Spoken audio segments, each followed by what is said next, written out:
Hello বন্ধুরা, কেমন আছো তোমরা সবাই? আশা করি অনেক অনেক ভালোই আছো।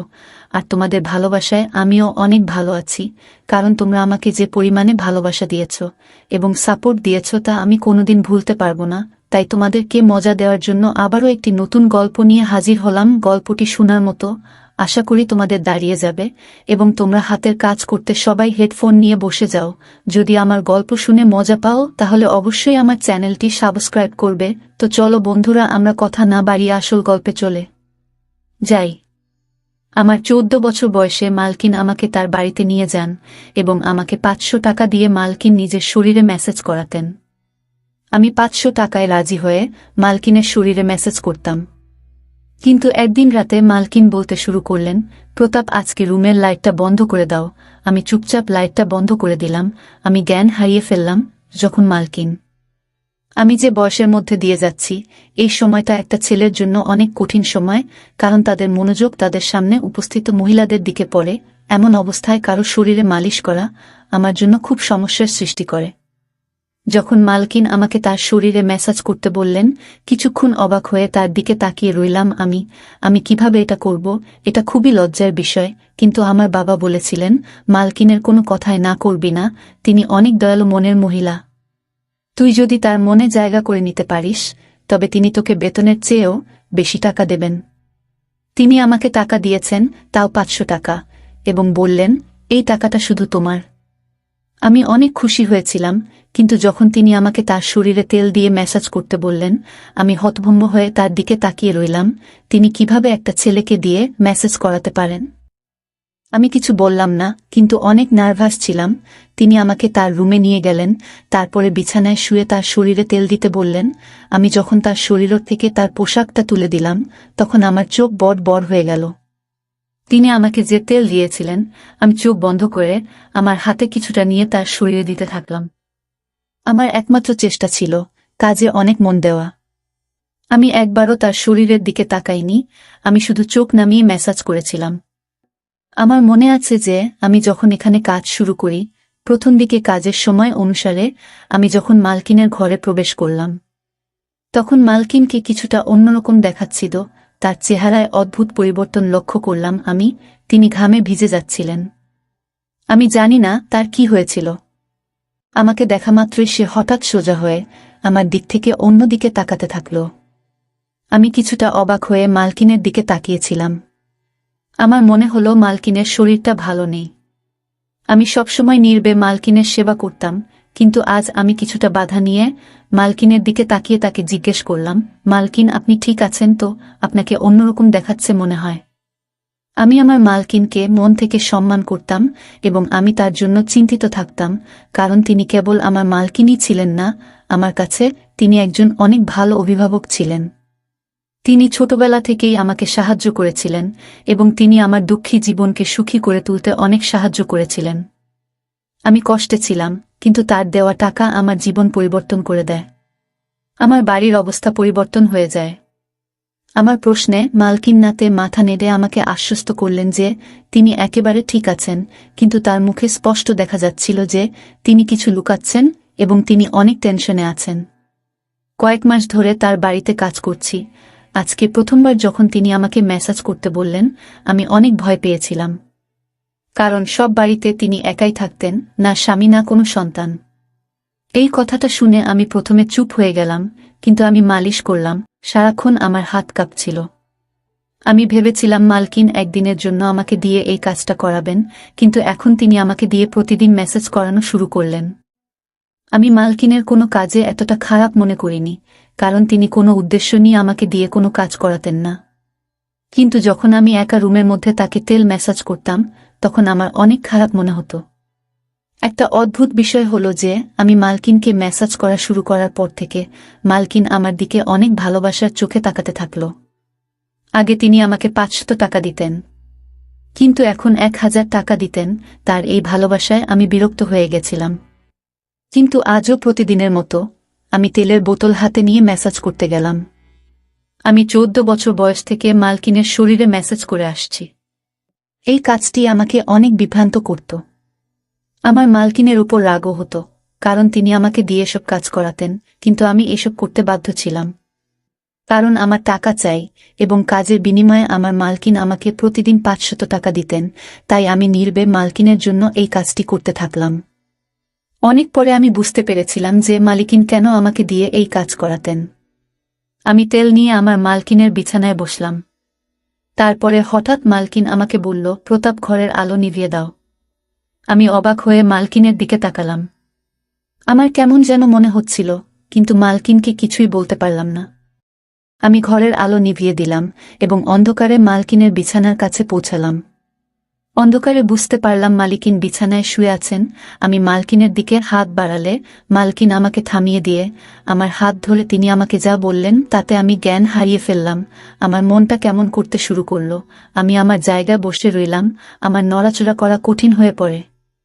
আমার মালকিনের কথা শুনে আমি অবাক হয়ে উঠেছিলাম। আমি বাঁকুড়ার একটি গ্রামে থাকতাম। আমার পরিবার অনেক গরিব। আমার বয়স যেহেতু 14 বছর, তাই আমার পক্ষে কাজ পাওয়া বা টাকা ইনকাম করা কঠিন ছিল। আমি বাধ্য হয়ে আমার বাবা মাকে কষ্ট করে সংসার চালাতে দেখেছি। তারা অনেক কষ্টে ছিল, কিন্তু আমি তাদের কোনো সাহায্য করতে পারিনি। আমি অনেক আবেগী ছিলাম, কিন্তু কোনোভাবে টাকা ইনকাম করে তাদের সাহায্য করতে পারিনি, যাতে তাদের একটি ভালো জীবন দিতে পারি। লেখাপড়া করা আমার স্বপ্ন ছিল, কিন্তু আমি জানতাম যে আমাদের কাছে লেখাপড়া করার টাকা নেই। আমাদের বাড়িতে খাওয়া দাওয়া করাই অনেক কঠিন ছিল, তবে আমি জানতাম যে আমি যদি আমার শখ প্রকাশ করি তবে আমার মা বাবা এত কষ্টের মধ্যেও নিশ্চয়ই আমাকে পড়াতেন। কিন্তু আমি এতটা স্বার্থপর ছিলাম না, তাই নিজের শখগুলোকে নিজের মধ্যে দমিয়ে রেখেছিলাম এবং এই জিনিসটি আমাকে আরও অসহায় করত। সেই দিনগুলিতেই মালকিন আমার জীবনে এসেছিলেন। মালকিন একজন বয়স্ক মহিলা এবং একা থাকতেন। তার স্বামী তাকে ছেড়ে দিয়েছিলেন এবং তার কোনো সন্তান ছিল না। তবে তার অনেক টাকা ছিল, তার অনেক জমিজমাও আমাদের গ্রামে ছিল। মালকিনের নিজের জমিতে কিছু গুরুত্বপূর্ণ কাজ ছিল, তাই আমাদের গ্রামে আসার পর তিনি আমাকে দেখে আমার দিকে তাকিয়ে জানতে চাইলেন আমি কেন স্কুলে যাই না এবং কেন আমি পড়াশোনা করি না। আমি দুঃখের সাথে তাকে আমাদের অবস্থার কথা বললাম এবং বললাম যে আমি আমার পরিস্থিতির কারণে পড়াশোনা করতে পারিনি। পড়াশোনা করলে আমাদের ঘরে খাওয়া দাওয়া বন্ধ হয়ে যাবে। আমার কথা শুনে মালিকিন চিন্তায় পড়ে গেলেন। এরপর তিনি আমাদের বাড়িতে এসে আমার বাবা মায়ের সাথে কথা বললেন এবং বললেন যে বাড়ির ছোটখাটো কাজের জন্য তার আমার বয়সী একটি ছেলে দরকার। আমার বাবা মা তখনও চিন্তায় ছিলেন যে কিভাবে তারা তাদের ছোট ছেলেকে এত কম বয়সে কাজে দিবেন এবং সম্ভবত তারা ভাবছিলেন যে আমি হয়তো তাদের ভুল বুঝব, কিন্তু আমি এগিয়ে গিয়ে তার কাজ করতে রাজি হলাম। আমার কথা শুনে মালিকিন অনেক খুশি হয়েছিলেন। তখন আমি কিছুই জানতাম না। আমি শুধু ভেবেছিলাম মালিকিন তার ইচ্ছানুযায়ী ছোটখাটো কাজ করাবেন আর আমি সব কাজ করতেই রাজি ছিলাম। আমি অনেক খুশি মনে রাজি হলে আমার বাবা মাও চুপ হয়ে গেলেন। মালকিন আমার বাবা মায়ের হাতে বেশ কিছু টাকা দিয়েছিলেন এবং তাদের কথা দিয়েছিলেন যে তিনি প্রতি মাসে টাকা পাঠাবেন, যাতে আমাদের বাড়ির কষ্ট দূর হয়। মনে মনে আমি অনেক খুশি ছিলাম। আমার স্বপ্ন সত্যি হতে চলেছে, কারণ আমি সবসময় আমার বাবা মায়ের অবস্থা পরিবর্তন করতে চেয়েছিলাম। আমি আমার জিনিসপত্র গুছিয়ে মালকিনের সাথে শহরে চলে এলাম। মালকিনের শহরের সুন্দর বাড়ি ছিল। এত সুন্দর বাড়ি আমি জীবনে প্রথম দেখেছিলাম। মালকিন আমার থাকার জন্য একটি রুম দিয়েছেন। রুমটি খুবই ছোট, কিন্তু অনেক সুন্দরভাবে সাজানো ছিল। রুমে দামি দামি আসবাবপত্র রাখা ছিল। আমার মনে হচ্ছিল যেন ঘরটা আমার স্বপ্নের মতো তৈরি করা হয়েছে। মালকিন আমাকে ছোটখাটো কাজ বুঝিয়ে দিলেন, যার মধ্যে রোজ তার গাড়ি পরিষ্কার করা, রাতে তাকে পানি দেওয়া এবং দিনে 3 বার খাওয়ার বাসনপত্র পরিষ্কার করা ইত্যাদি। এই কাজগুলো আমার মতো গরিব একজন ছেলের পক্ষে অনেক সহজ ছিল।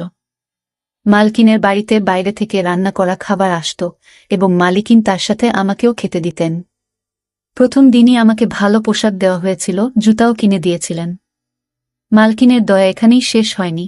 তিনি আমাকে বলেছিলেন যে তিনি খুব শীঘ্রই আমাকে একটি ভালো স্কুলে ভর্তি করাবেন, যাতে আমি আমার পড়াশোনা চালিয়ে যেতে পারি। শুনে আমি অনেক খুশি হয়ে গেলাম। কিন্তু রাত নামার সাথে সাথে মালকিন আমাকে তার ঘরে ডেকে একটি সুগন্ধযুক্ত সিসি দিয়ে বললেন, আমার শরীরে মেসেজ করো। আমি মাথা নেড়ে তাড়াতাড়ি তেল এনে মালকিনের পায়ের কাছে গিয়ে বসলাম। আমি ভেবেছিলাম যে আমাকে মালকিনের পা মেসেজ করতে হবে এবং আমি খুশি এটি করতে রাজি ছিলাম। কিন্তু মালকিন আমাকে থামিয়ে তার শরীরের নিচের দিকে মেসেজ করতে বললেন। এটা করতে আমার লজ্জা করছিল, কিন্তু কোনোরকমে আমি মালকিনের শরীরে মেসাজ করলাম। আমি তারপর উঠে রুম থেকে চলে গেলাম। আমি ভাবলাম মালিকিন মনে হয় ক্লান্ত হয়ে পড়েছেন আর আমাকে দিয়ে মেসেজ করাবেন না, কিন্তু আমার ধারণা ভুল ছিল। আমি অনেক চালু ছেলে ছিলাম, তাই সব কাজ তাড়াতাড়ি করে ফেলতাম, কিন্তু রাত নামলেই আবার একইভাবে মালকিন আমাকে রুমে ডেকে এক শিশি তেল দিলেন। এটা ভেবে মন খারাপ হয়ে গেল যে আজকেও আমাকে মালকিনের মেসেজ করতে হবে।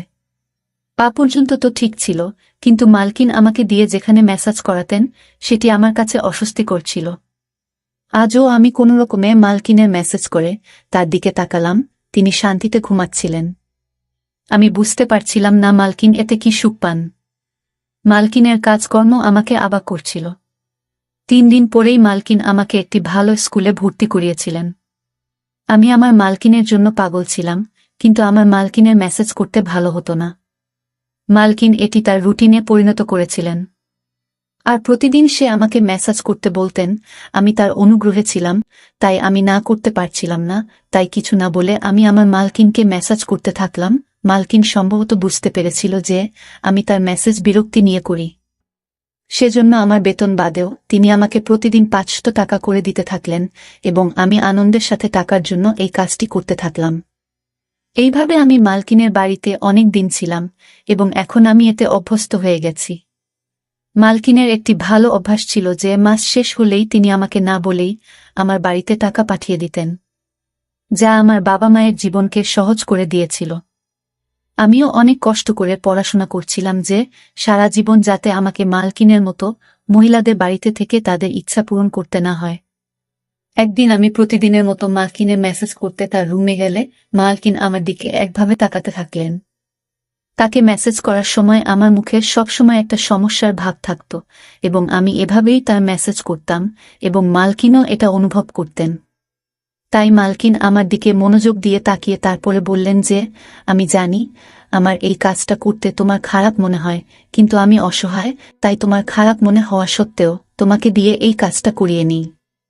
মালকিনের মুখে হাসি ভাব ফুটে উঠল। আমি কিছু বুঝতে না পেরে মালকিনের দিকে তাকাতে থাকলাম। আমি বুঝতে পারিনি, তাই মালকিন আমাকে তার বাধ্যবাধকতার কথা বললেন, আর লজ্জায় আমার অবস্থা খারাপ হতে থাকল। মালকিন আমাকে বললেন যে তার শরীরে সমস্যা রয়েছে, যার কারণে তিনি মেসেজ না করিয়ে রাতে ঘুমাতে পারেন না। মালকিন এই কাজের জন্য নার্স রেখেছিলেন, কিন্তু তারা সবাই কোনো না কোনো অজুহাত দেখিয়ে কখনো কখনো তাড়াতাড়ি মেসেজ করে, আবার কখনো কখনো মেসেজ না করেই চলে যায়। বাধ্য হয়ে মালকিন আমাকে কাজে রাখেন, এবং তিনি আমার এত উপকার করতেন যাতে আমি তার মেসেজ করতে না বলতে না পারি। এসব কথা বলে মালকিন চুপ করলেন, আর আমি মালকিনের কথায় অনেক লজ্জিত হলাম, এবং আমার আচরণের জন্য আমার খুব খারাপ মনে হচ্ছে। যে মহিলা আমার এত উপকার করেছেন তাকে নিয়ে আমি খারাপ কিছু ভেবেছি বলে আমি আফসোস অনুভব করছিলাম। এই রোগের কথা শুনে আমি আমার মালকিনের মেসেজ আমার সমস্ত মন দিয়ে করতাম এবং কখনো বিরক্ত হতাম না। মালকিন আমাকে খুশি করতেন। আমি এখন বড় হয়ে গিয়েছি এবং মালকিন অনেক বৃদ্ধ হয়ে গিয়েছেন। একদিন আমি মালকিনকে মেসেজ করতে তার রুমে গিয়ে দেখলাম মালকিনের অবস্থা অনেক খারাপ। আমি জিজ্ঞাসা করলেও মালকিন আমাকে কিছুই বললেন না। আমি যখন মেসেজ করা শুরু করলাম, প্রথমবারের মতো মালকিন আমাকে লাইট অফ করতে বললেন। আমি অবাক হয়েছিলাম, কিন্তু আমি তার কথা মেনে লাইট বন্ধ করে তার কাছে গিয়ে বসলাম। এমন সময় মালকিন আমার হাত ধরে আমাকে বললেন, আজ আমার শরীর অনেক খারাপ মনে হচ্ছে, আর শরীরেও ব্যথা হচ্ছে। আমার মনে হচ্ছে আমার সময় ঘনিয়ে এসেছে। মালকিনের কথা শুনে আমি ঘামতে থাকলাম। আমি নীরবে বসে রইলাম। মালকিন বললেন, তোমার যত্ন আমার মন জয় করে নিয়েছে। আমার যদি ছেলে থাকত তবে তোমার মতো আমার যত্ন নিত। আমি তোমাকে আমার ছেলে মনে করি। আমি আমার সমস্ত সম্পত্তি তোমার নামে করে দিয়েছি। নিজের খেয়াল রেখো। মালকিন এই কথা বলেই তার হাত নিচে পড়ে গেল।